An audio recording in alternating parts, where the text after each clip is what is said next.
Hello everyone. So I thought I'd put up this video I wouldn't say a review, but just a quick look at some of the upgrade parts I have installed in my Losi 5T.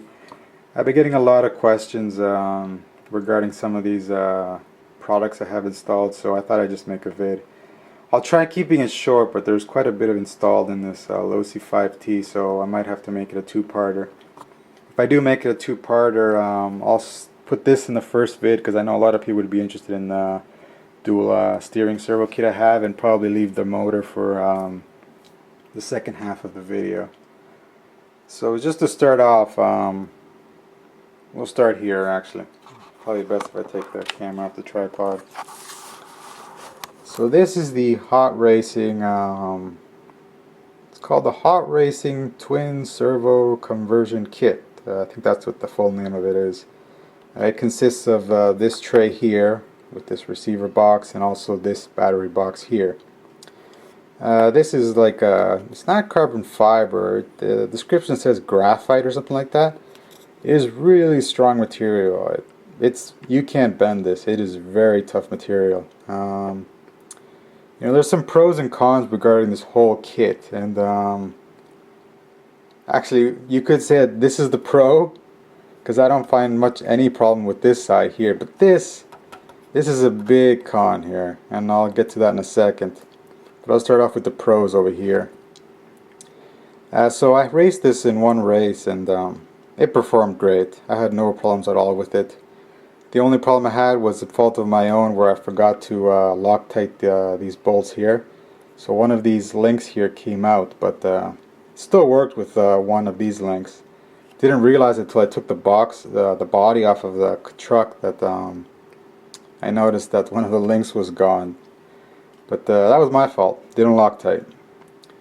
If you're looking to upgrade your steering from the single servo you have, going dual is great. But there are a little bit of trouble getting these servos to work right, because these are not programmable servos.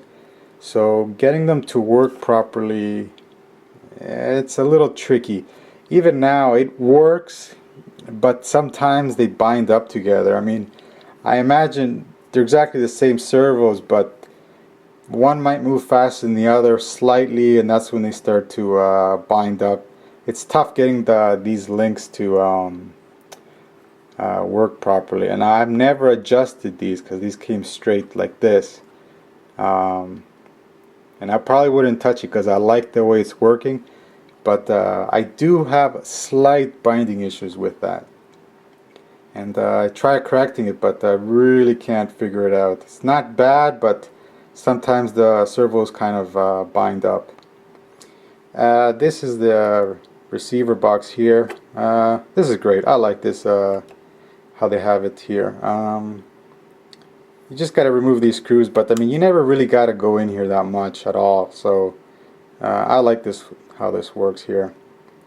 This material here is very tough. Like I said, you can't really bend this material. I'm not sure what it is, but I see no cracks or any fine cracks anywhere on it. So it held up really well in the race and from bashing it around. Underneath this tray, there's a couple of aluminum legs that it sits on the chassis of the Losi 5T, and that works great as well. Now over to here. I hate this a lot, and I'll tell you why. This is aluminum. Over here you've got the pipe. Now when this gets hot, so does this. And what happens is it starts to heat this up, and I do not like it heating up my LiPo battery in here like that. So that is something that you got to think about if you're looking at getting this type of a kit. Also, it'd be tough. You know what, give me a second. I'm going to do one quick, I'm going to take that cover off. I got to show you something. Alright, so I got the cover off. If you look down here in the battery box, you'll see these 4 tiny little bolts. These bolts are so small, I've got no tools in my toolbox to remove these, and it comes with its own little Allen key. For a 5th scale vehicle, using these type of bolts is absolutely ridiculous. I'm not exactly sure why they went with this setup. And if you look closely, that one little line right here, that is crack. That's right, folks, a crack. And there's another one, there's two, I'm not going to be able to get in there because the pipe is in the way, but right there, that's the other side. There's 8 of those little small bolts holding it in place. Now the first time I ran this vehicle, I noticed this little clanging sound coming from my truck, and I was wondering what's going on, what is loose. I could hear the metal clanging around. When I opened up the cover, I noticed that all these bolts were off. This battery box was just being held on, I think, by just one little bolt.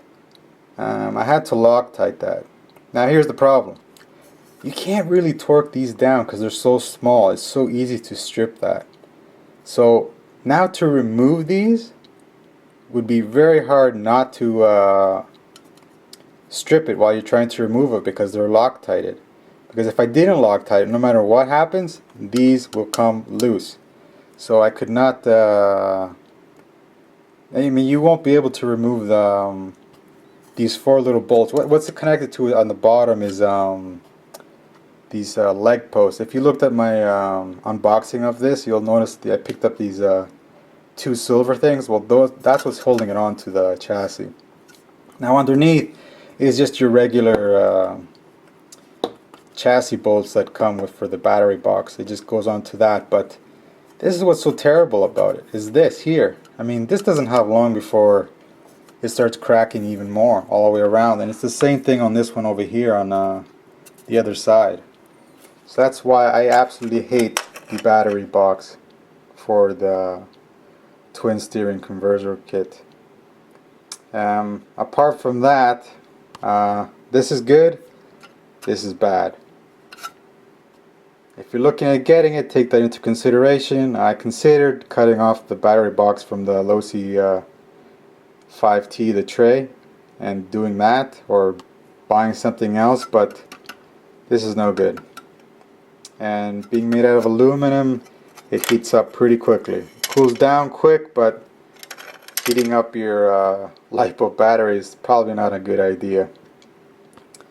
I'm going to put this back. Give me 1 second again. This comes with thumb screws for this. Well, I lost those. Those came right out. And I pretty much screwed those right in. This shakes, I guess.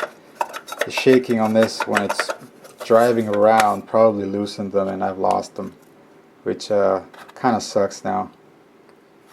That's another thing I don't like about that, is the way this is. You gotta use screws now to put this in, because here I cannot screw down because of the pipe is in the way.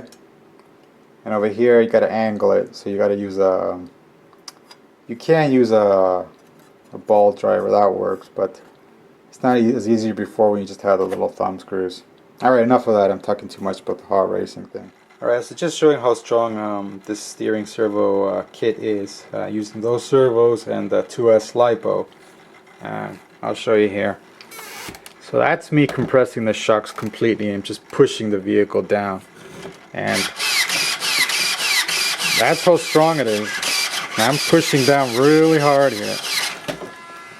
So, as you can see, that's quite strong. And it is great when you're racing having that kind of strength to move the vehicle into the turns. Well, I got the battery box open. I might as well talk about the KillerRC Killswitch over here. I really like this product. I was told about the races that I should probably just get rid of this because it'll cause problems, but you know what, I really like this because I bash and I race this vehicle, but I like it a lot. Being able to switch it off and having that security is absolutely great. I did run into the problem, if you notice in the video of my car kept on stalling there in the race video. Still cannot figure out what the problem was, why it was doing that. Either if one of the connections got loose. The battery was not low in battery, it was pretty fresh still, so I don't know what was causing the stalling. I imagine could have been the radio glitching, but I don't know. Either way, I absolutely love this product, and I absolutely love my KillerRC 2S LiPo. I just remember all these products I bought myself. I'm not trying to pitch other people's products here. I'm not paid, or no one gave me this stuff. I paid all this stuff for myself. But I love the KillerRC Killswitch. Moving on over to here, I'll show you this is a new product I got. This is the FullForce version 2, I think it is, fuel line kit. This is great because when you gotta remove the motor every time you need to service it or anything, removing the original fuel line is really tough to do because it gets so hard, and you almost got to break these little fuel inlets, these plastic fuel inlets, to get them off. So this is a much easier to remove, and looks actually a lot nicer.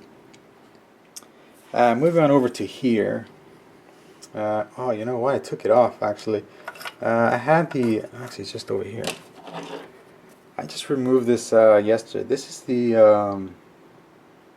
can't remember, oh, you know what? This is the DDM quick disconnect. I think that's the brand. This is a great product, but on my setup it doesn't work because I used this for a bit. I didn't use this for racing, but I've been bashing around with this a bit, and I noticed that my linkages were not working properly. And what happens is this bend here is not correct for my setup. It's too short. So what happens is instead of the spring moving along nice and straight, or I mean the servo arm, I'll show you right here actually. See how this is nice and straight? With the throttle linkage, the quick disconnect, it'd be over here.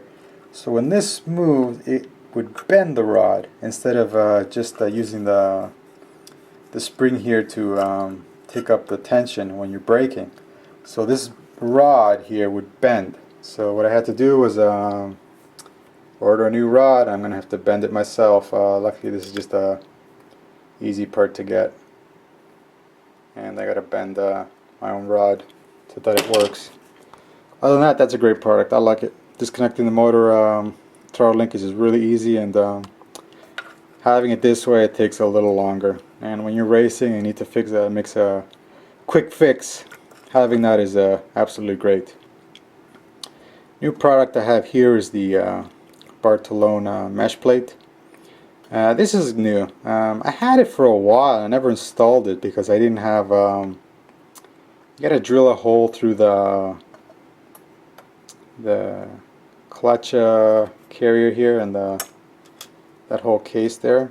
Oh yeah, that's actually new too. This is the Bartolone vented clutch carrier. Before I had the actually, it's over here actually. This is the Turtle Racing clutch carrier. This is not vented at all. It's just got these fins. When I'm running on 9500 RPM, as you can see here, look at all that where the clutch chute dust here. I imagine it gets really hot running on 9500 RPM spring, and having it vented like this is a lot better for cooling. I imagine it gets really hot using a closed one, so this is a better setup. I thought this would be not good because I thought debris or stuff might get in there, but I haven't had that problem at all actually. Actually, talking about the 9500 RPM spring I have on the clutch shoes, I noticed yesterday that when I was bashing that I was not liking how it was running. Not so much as in performance at all. When you're trying to drive around at low speeds with the 9500 RPM spring, it's not fun. The dexterity on your finger when you're trying to control the vehicle slowly with the 9500 RPM spring kind kind of sucks. Your RPM range with that spring would be 10,000 probably and up. So it does not leave you much room for any like really slow speed driving. I noticed when at the race when I was trying to drive the vehicle up to the track, my car was a little far away from the track actually, that I was trying to walk beside it. That was going to happen because the vehicle would always want to run ahead of me. I mean, it's not crazy fast, but maintaining a very low speed is tough to do with the 9500 RPM spring. I'm probably going to go with the 8000 spring and see how that works. I think I would like that better. It's great for racing because you're not going to be driving around slow on the track anyways, right? But for bashing around, the 9500 RPM is kind of a so-so thing. Alright, so that's a look at some of those products. Check out for my part 2, I'm going to look at some of these products I have installed. Leave your comments in the box and don't forget to subscribe. Alright guys, take care.